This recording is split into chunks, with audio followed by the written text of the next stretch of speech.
જો તમે એર ઇન્ડિયાની ફ્લાઇટમાં અમેરિકા જવાના હો કે પછી ત્યાંથી પાછા આવવાના હો તો પરેશાન થવાની તૈયારી રાખજો, કારણ કે કન્ફર્મ ટિકિટ હોવા છતાં પણ તમને ગમે ત્યારે બીજી કોઈ ફ્લાઇટમાં પ્રવાસ કરવાની ફરજ પાડવામાં આવી શકે છે. પંજાબની એક ફેમિલી સાથે પણ કંઈક આવું જ થયું છે, જેણે પોતાની યુએસ ટ્રીપ માટે દિલ્હી ન્યુયોર્ક અને રિટર્નમાં નેવાક દિલ્હી ફ્લાઇટમાં કન્ફર્મ ટિકિટ બુક કરાવી હતી. જોકે તેમને પાછા આવવાનું હતું તેના એક દિવસ પહેલાં જ એર ઇન્ડિયાએ તેમને ઈમેલ મોકલીને એવું જણાવ્યું હતું કે અનિવાર્ય કારણોસર તેઓ પોતાની નિર્ધારિત ફ્લાઇટમાં ટ્રાવેલ નહીં કરી શકે. આ ફેમિલીને 2 દિવસ પછી ન્યુયોર્કથી દિલ્હી જતી એર ફ્રાન્સની કનેક્ટેડ ફ્લાઇટની ટિકિટ પણ ઓફર કરવામાં આવી હતી, જે ઇન્ડિયા પહોંચવામાં ઘણો વધારે સમય લેવાની હતી. છેલ્લી ઘડીએ એર ઇન્ડિયાએ ફ્લાઇટ ચેન્જ કરી દેતા આ ફેમિલી પાસે એર ફ્રાન્સવાળો ઓપ્શન લીધા સિવાય બીજો કોઈ વિકલ્પ નહોતો રહ્યો. જોકે નવાઈની વાત એ છે કે તેમની પાસે જે ફ્લાઇટની કન્ફર્મ ટિકિટ હતી તે તેના નિર્ધારિત સમયે જ ટેક ઓફ થઈ હતી, પણ તેમને આ ફ્લાઇટમાં પ્રવાસ નહોતો કરવા દેવાયો. એર ઇન્ડિયાના આ અનપ્રોફેશનલ વર્તન અંગે આખરે ગ્રાહક સુરક્ષા પંચ સમક્ષ ફરિયાદ દાખલ કરી એરલાઇન પાસેથી વળતર માંગવામાં આવ્યું હતું. એર ઇન્ડિયા સામે નોંધાયેલી આ ફરિયાદ અનુસાર પંજાબની ફેમિલીએ એપ્રિલ 2025માં અમેરિકા આવવા જવાની ટિકિટ બુક કરાવી હતી અને તેમને જૂન 6, 2025ના રોજ દિલ્હીથી ડાયરેક્ટ ન્યુયોર્ક જવાનું હતું અને જુલાઈ 1ના રોજ નેવાકથી દિલ્હી આવતી ડાયરેક્ટ ફ્લાઇટમાં ઇન્ડિયા પાછા ફરવાનું હતું. આ ટ્રીપ માટે તેમણે જે ટિકિટ બુક કરાવી હતી તેના 3,17,149 રૂપિયા ચૂકવવામાં આવ્યા હતા. જોકે જુલાઈ 1ના રોજ તેમની રિટર્ન ફ્લાઇટના ટેક ઓફ થવાના 24 કલાક પહેલાં જ તેમને જુલાઈ 3ના રોજ ન્યુયોર્કથી ઉપડતી એર ફ્રાન્સની ફ્લાઇટમાં પ્રવાસ કરવા માટે કહેવાયું હતું. આ flight New York, Paris, Delhi route પરથી ઓપરેટ થવાની હતી, જેથી તેમાં ઇન્ડિયા પહોંચવામાં વધારે સમય લાગવાનો હતો.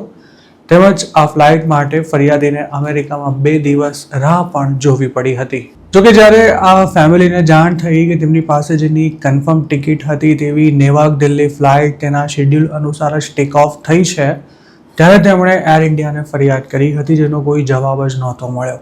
ફરિયાદીનો એવો પણ દાવો છે કે છેલ્લી ઘડીએ શેડ્યુલમાં કરાયેલા ફેરફારને કારણે તેમને ખાસી પરેશાની ભોગવવી પડી હતી.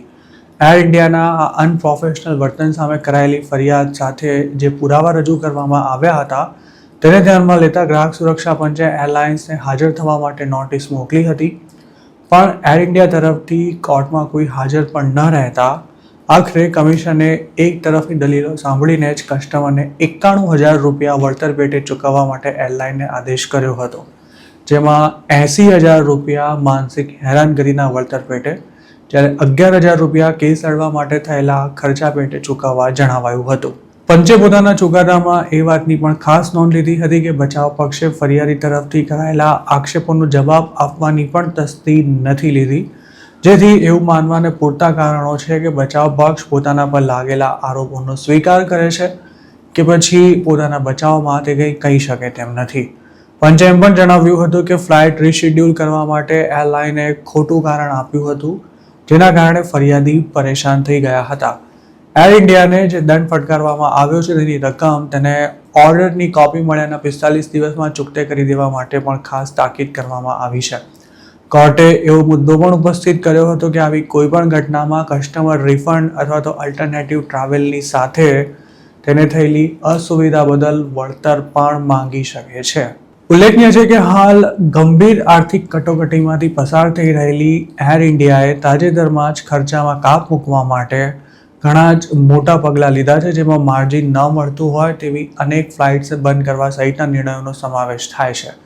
આ કવાયતના ભાગરૂપે એર ઇન્ડિયાએ ઇન્ડિયા, યુએસ સહિતની કેટલી ડાયરેક્ટ ફ્લાઇટ્સ પણ સસ્પેન્ડ કરી દીધી છે.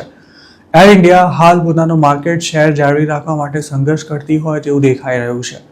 જોકે તેમ છતાંય તેની સર્વિસ બાબતે કસ્ટમર્સ અવારનવાર ફરિયાદો કરતા જ રહે છે.